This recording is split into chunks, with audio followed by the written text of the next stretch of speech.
ท่านได้เลยนี่ ป้าโตประเสริฐบุกบ้านบ่าวคำลาอีกแล้วพี่น้องเอ้ยอันนี้มาลิ้นมาเยี่ยมยามมาคอยบ่ได้คิดเดียวได้ เขา ฮะ คิดเดียวเขาบ่ นั่นเด้ไปทางใดอ่ะน่ะฮะ ต่อ พอเดียวถ่าย ลุงชายเพิ่นเรียกว่าสวัสดีสวัสดี เด้ประเสริฐกำลังมานั่งน้ำกันพุ่นนะมานั่งเพียงอันนี้น้ำ ว่าจิพาเดียวถ่าจะหม้อจะ น้ำมันนั่นได้น้ำปักได้ อยากเขากินพอเดียวกินเขา อันเด้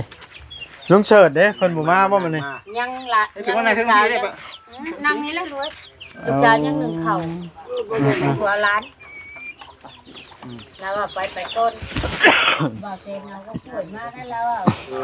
พูดมาได้ไหม อ๋อเอากล้วยมาถ่ายคลิปบ่ พูดมาปูอยู่ ขอประสงค์นี้ มีคนใหญ่มอบเบี้ยให้ โอ้สุดยอดอะไรพี่น้องเอ้ย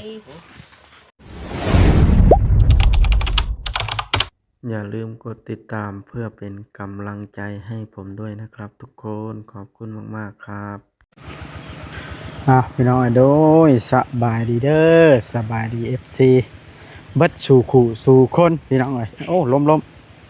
เบิดสมองนกสุบอนเหมือนกันพี่น้องยันโทรศัพท์ล้มตั้งกล้องกันมันล้มกาดล้มตอนนี้ก็อยู่บ้านบอกคำลาอัปเดตของน้ำโอ้เรียบร้อยแล้วพี่น้องของน้ำของในก็ตั้งโจโก้ขึ้นตอนนี้ทางสร้างเพิ่นกับพักพรพี่น้องบอกคำลาก็จักอยู่ใส่สวยม้อยอยู่บ่เห็นมีแต่ว่าเขาไปเบิ่งของน้ำซะก่อนจังสิไปหาบอกคำลาอยู่เพื่อนแล้วไปอยู่ตูบแล้วบ่หรือว่าจังใดพี่น้องไปเด็กพี่น้องผลนี่คือจะก้นบ่ได้ละผล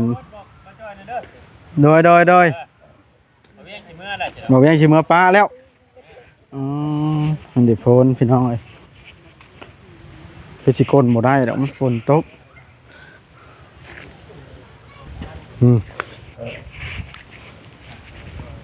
ตอนนี้ทางลุงแก้วเพิ่นกะเมื่ออื่นสิมาติดบาน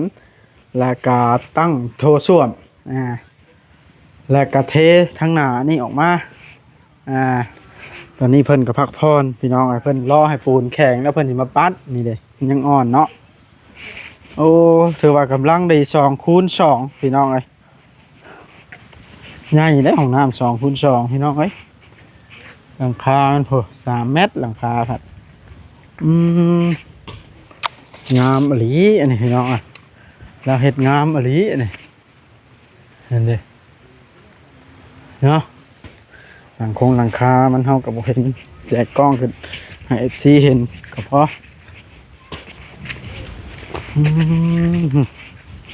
แต่เบิ่งทางทีมงานเป็นสัมภาษณ์บ่าวคำลาก่อน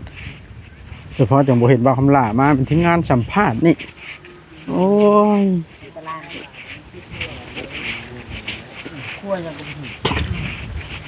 ฮะ บอกเขาหลับบ่ได้นอน คืน คืนนะ มันแต่ค่านี่ได้ แต่กี้ โอ้บ่ถึงความหลอนนะบ่อ้าวบุคคลบ่นอนคนหลอนได้ นอนนะใช่เราเอาเราอย่างนอน มาจ้อยขับไปนั่ง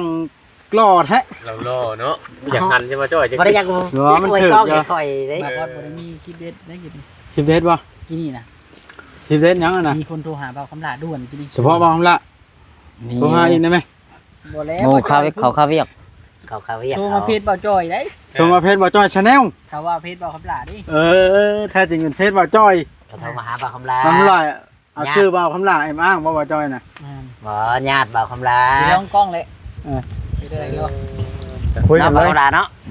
ญาติแล้วบ่แม่นหยังดอก หมู่ หมู่แล้ว บ่มีฮอตเลนไว้ก็มีแหละเนาะพอแพทย์ซ้ำนี่แหละเลนไว้เนาะ ว้ายเดี๋ยวนี้คือชันด้วยพี่ ชั้นนะมันมีกันชั้นรุ่นนี้ บุ๊บไปเนาะ คุยกันแล้ว ก็คือว่ามีแต่ว่าคือชุมอ้ายเคยเว้าแล้วอย่าเปลี่ยนไปเนาะ เป็นสัมภาษณ์บ่าวคำลา ไม่เปลี่ยนไปแล้ว แม่นสิเปลี่ยนว่าเจ้าน่ะ โยเปลี่ยนนั้นนุ่งตัวเก่าหลายมันก็ยากไงมันก็บิดเน่ เปลี่ยนทรงเสื้อ เปลี่ยนอยู่ดอก ใกล้นะใกล้จะบ่ ใกล้กับเจ้า ปิ้งเลย อย่าไปจัดการมันได้ บ่จ้า สัมภาษณ์กันไปฮอดชัยแล้วนี่ โดนตือว่ะ ถ้าเรื่องเบาคำหลามักผู้สาวรุ่นใหญ่ เราว่ามักรุ่นใหญ่แล้วว่า มันเป็นยังเนาะบ่ลดน้อยเนาะ มักรุ่นใหญ่กว่าตัวเองบ่ 10 ปีขึ้นไปกว่าตัวเองนะ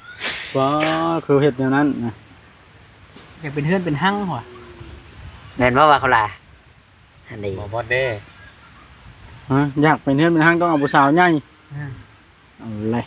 อ้าวเดี๋ยวเบาดิสิขอตัวก่อนเด้อบัดนี้มันมียาวแล้ว มันยืนยาวเลยเด้ โอเคอ่ะ สบายดี สบายดีเด้อ สวัสดี สบาย สวัสดีพ่อน้องแพทย์ โดยสบายดี เบิ่งบ่ได้ว่าใช่พ่อน้องแพทย์ ความล่ะฮู้สึกของน้ำแล้วล่ะ ดีใจนะ ดีใจแล้วเนาะ โดย ดีใจสิได้เข้าห้องน้ำแล้ว บ่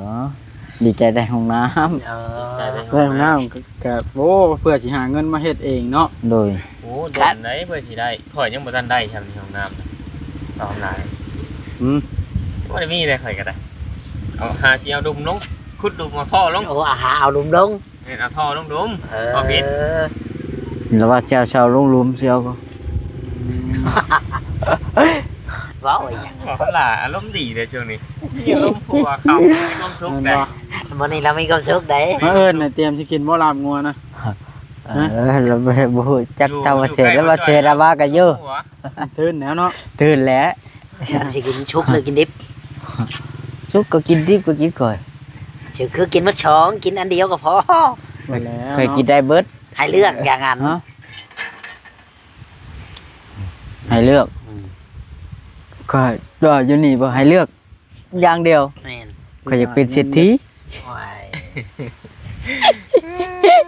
โอ้ย ว่าเจอเยอะให้เลือกอันเดียวแล้ว สั่นดิ แล้วมีมุกหัวมุกว้าวได้ มีตลกอีกว่าเขาด่าในช่วงนี้ เยอะให้เลือกอย่างเดียว ได้ภาษารุ่นใหญ่ก็ได้เบิ่งไว้แล้วบ่ภาษารุ่นใหญ่นี่ ใช่ครับบ่ได้ อ๋อบ่ได้เบิกไว้ลุงใหญ่เพิ่น เออนั่นแหละลูกใหญ่เบิ่งไว้แนมไว้แล้วพ่อ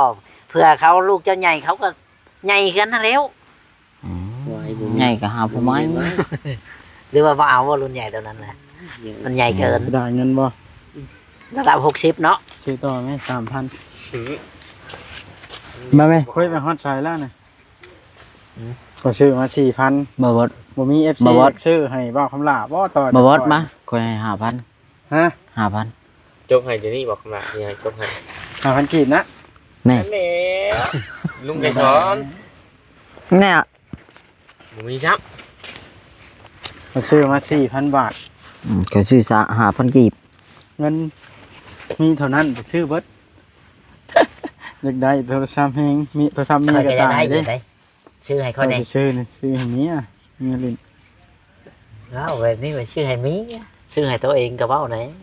เอาแล้วมีโทรศัพท์เมียตายเนาะฉันคอยบ่ซื้อดอก ชื่อให้ค่อยได้ คอย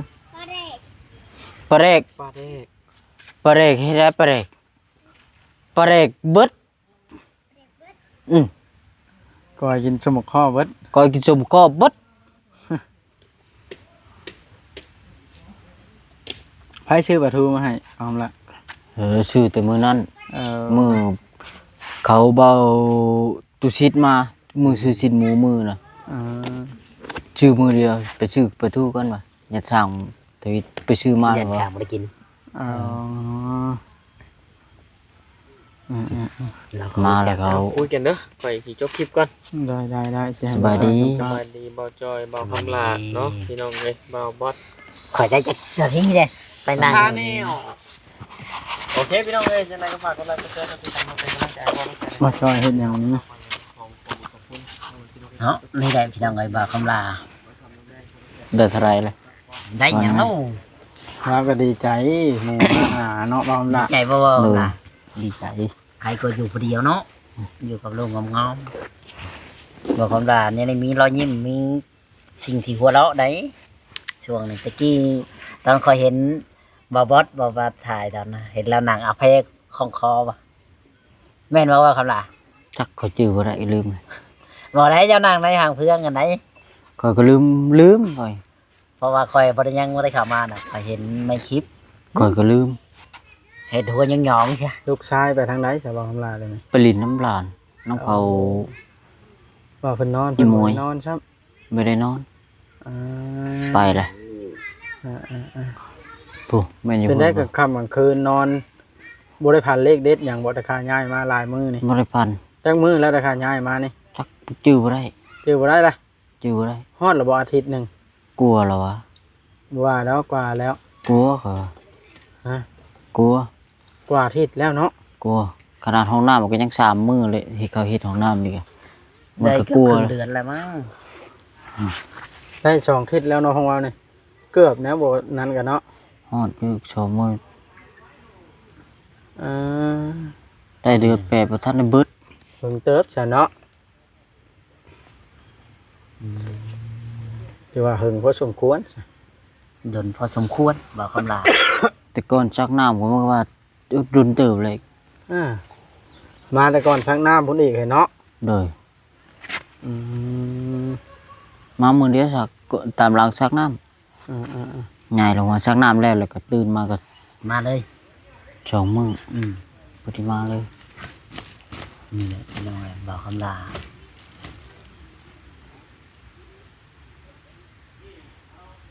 จักมือบ่จื้อบ่ได้บ่บดได้จื้อได้บ่ บ่ก็เขาเบิ่งคลิปเก่าเลยสิชื่อได้อยู่เนาะ อืม เขาเบิ่งในคลิปแล้ววันที่เท่าใดลงเท่าใด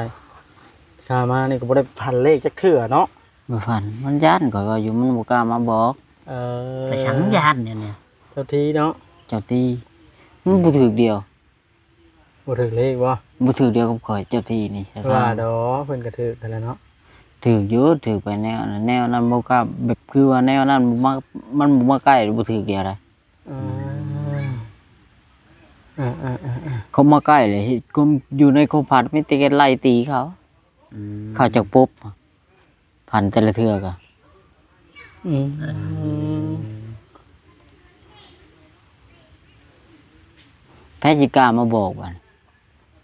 มาทันสิฮอดแล้วไล่ตีแล้วเขาบ่ทันผ้าก็ผ้าแล้วไล่พันไปนะ เพราะว่าบ่ถือเดียว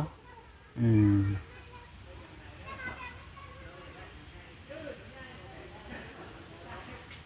เอาเลยพี่น้องเลยโอเคมาจอยขอจบคลิปไว้ก่อนแหละ แม่น ถ้าผิดพลาดประการ ครับ ใด บอกคำลา ขอโทษขออภัยนำสบายดี กล้วย บ่ มาได้ คำ ใช้ ลา นะ สบายดี ฮะคือสบลาบอยู่นะนอกกล้ บ่ วย แซนน้ำมาให้ บ่แซนซื้อมา เลย สิมาปลูกในใช้น่ะ ปลูกแถวนี้เด้อ อ้าวบ่ได้มีงัวงัวกินวัดดอกว่า เบิ่งเอานี่แหละ ฮะ เบิ่งเอา เบิ่งเอา เออ บ่มีหัวเนาะอยากปลูกหยังก็ยากปลูกมันก็มากินแล้วล่ะฮะ แนมแล้วเนาะ แนมไผสิอยู่แนมมันเวลา ผู้เจ้าเขาเด้ผู้เจ้าเขาก็มาเลี้ยงอยู่เลยมาเฮาอยู่เฮาก็แนม ต้องเฮ็ดหัวเนาะต้องมีหัวแบบนี้ ต้องเห็ดหัวไว้ได้อย่าปลูกได้เนาะ แม่น พวกก็มีได้อยู่ อย่าแต่งัวกินเท่านั้นแหละ อืม น้องบ่าวคำลา เลย นั่นงัวกินหน่อกล้วยเจ้าบ่ อย่างัวกินหน่อกล้วย กิน ห้อย แน่ กินกันเหลือแต่ตอมันแล้วเผลอๆปลูกใหม่มันกลนไปมืดแม่นบ่บ่าวคำลา บ่กุนแนมเอาแล้วจะให้มันกินนี่เนาะ เออ เฮาก็แนมเอาเพิ่นนำมาให้เลย เพิ่นนำมาให้แล้วก็ต้องรักษาไว้ อ่า แม่นบ่ ต้องให้เฮาได้กินได้อย่าไปให้งัวกินก่อนได้ บ่ยากได้กินแท้ คันได้ หา หลาย จักมือใดแหละบ่ฮู้เลย เออเอาแหละ เข้าไปแล้วเนาะ เออ เอาจอยเป็นไรก็สัมภาษณ์เรื่องไหนไผก็โทรมานะ หมู่ หมู่ชื่อๆบ่ เลยหมู่ทางบ้านเมียว อ๋อ หมู่แถวลึงเคยอยู่บ้านนั่นนี่ บ่แม่นว่าญาติพี่น้องเนาะ บ่แม่น หมู่ชื่อ หมู่ ๆอ๋อคอยละว่าญาติฉันดอก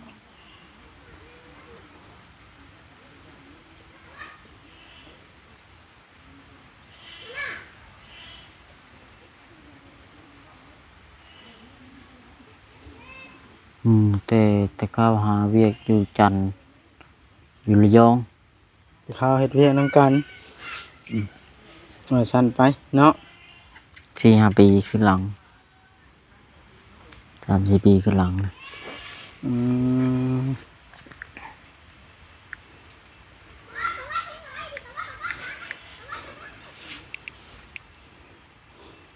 เป็นได้ชะญาติทางเมียกูมือนี่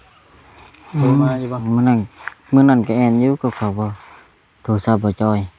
เพิ่นฮู้จักโทรศัพท์บ่จอยอืม เพจหน่วยเก้าเลยเพจเก้าเลยเพจตัวบ่จอยลงนั่นแหละ เพจตัวบ่จอยลงนี้ ชื่อค่อยเลย มันตั้งชื่อเบาคำลานี้ชื่อว่าเพิ่นว่าของเจ้าเนาะ คงเอารูปค่อยขึ้นหน้าปก อืม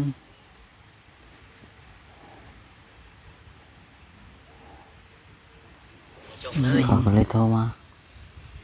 แล้วเขาก็ว่าเจ้าแล้วเนาะ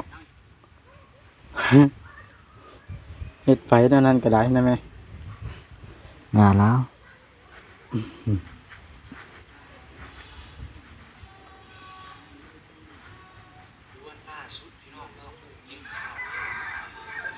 มื่อนี้ฝนตกดินคิดอยาก มาแสนว่าซื้อต้นกล้วยมานี่ เขาว่าแสนชื่อบ่แสนชื่อว่าชีวิตนอก็ระไม้ก็มี3นอ อืม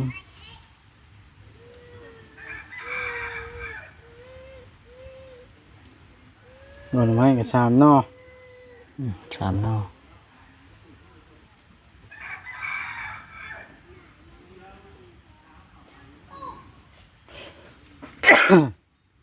ไปเอากระบายน้ำเข้าไปเบิ่งของน้ำของใน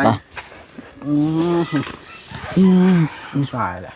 คำละหุ้งแจ้งบ่บ้านในค่าแดนนี่ แจ้งจะถ่ายได้ มันแดดละแจ้งเนาะแจ้งเซล่านี่ จ้าว่า นั่นแหละเขาว่าอย่าง ตัวไหนตัวนั้นบ่แจ้งแล้วตัวน่ะ ตัวทั้งนะ บ่แจ้ง เออ มาสร้างเมื่อพุ่นเลย บ่เห็นจะคนเนาะ บ่จะคุณเมื่อแล้วบ่สร้างนั่น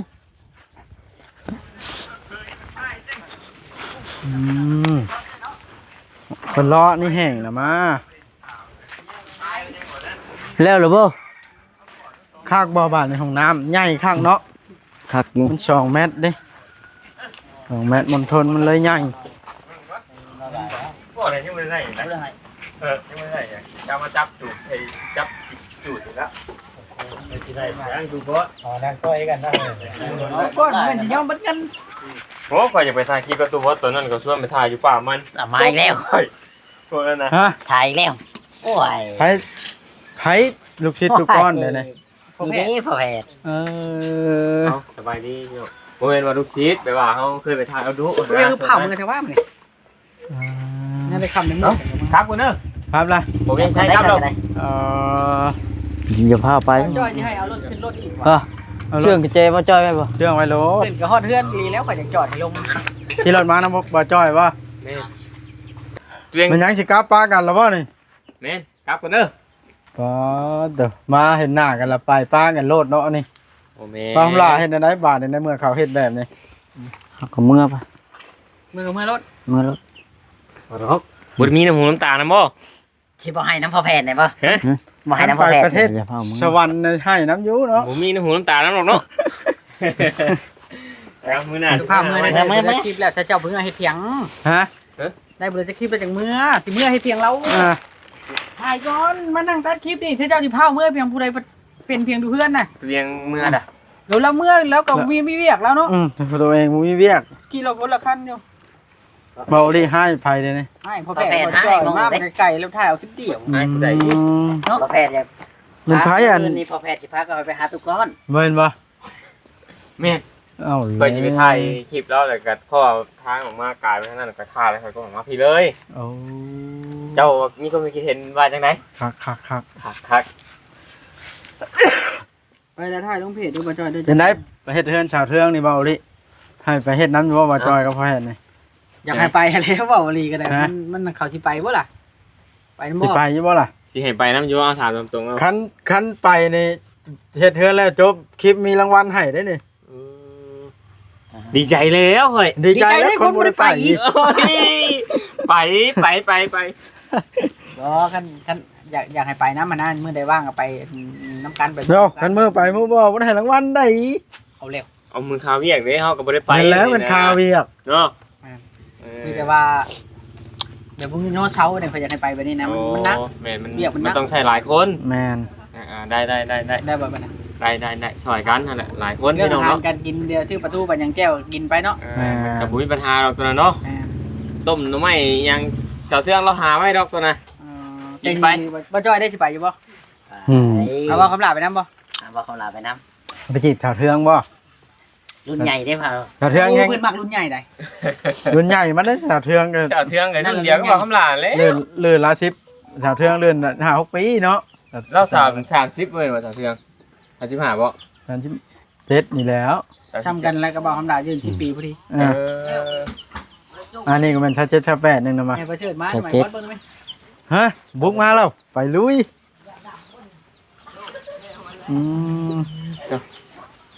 ประเชิดมาแล้วไปสิเอาประเชิดก่อน บ่ว่าดอกเอาประเชิด เอาอีพ่อให้ได้ ฮะ อีพ่อให้ได้ ถ่ายคลิป ถ่ายคลิปก็ว่าถ่ายคลิปอ ผู้ใดสิเอาว้าวขึ้นไปฮอตใช้เดี๋ยวนี้ ว่าจะเอาไปซื้อ มาแซนตั้งหมูป่าน้ำไผ่เนาะเพิ่นนะนอนอย่างเดียว หมูป่าของเขาจะได้ ฮะเป็นนั้นยังหมูป่าน้ำกันเดี๋ยวนี้ อ้าวกับเบิ่งวันนอนอยู่กันเนาะโอ้ยเนาะ เห็นว่า เจ้าก็ได้ถ่ายว่าแต่ให้แต่การแบบที่มันจะได้เว้าแล้ว ให้ โอ้เป็นยังจังให้หมู่เพิ่นเลยเนาะ โอ้พูดถ่ายจะพูด เมื่อตัวเองก็ได้กินแต่งผ้าขาวให้เขากินข้าว โอ้ประเชิดมา ไปเด้อพี่น้องเด้อเนาะ อ่า เนาะมาถ่ายมองอยู่คนดังมันน่าจะให้กันได้แบบนี้ สบายดีประเชิดโอ้ พากันล้มกันเล่นเลยล่ะเจ้าไปยังเนอกเลยมาลิ้นใช่ปะ มันนิด โอ้โดย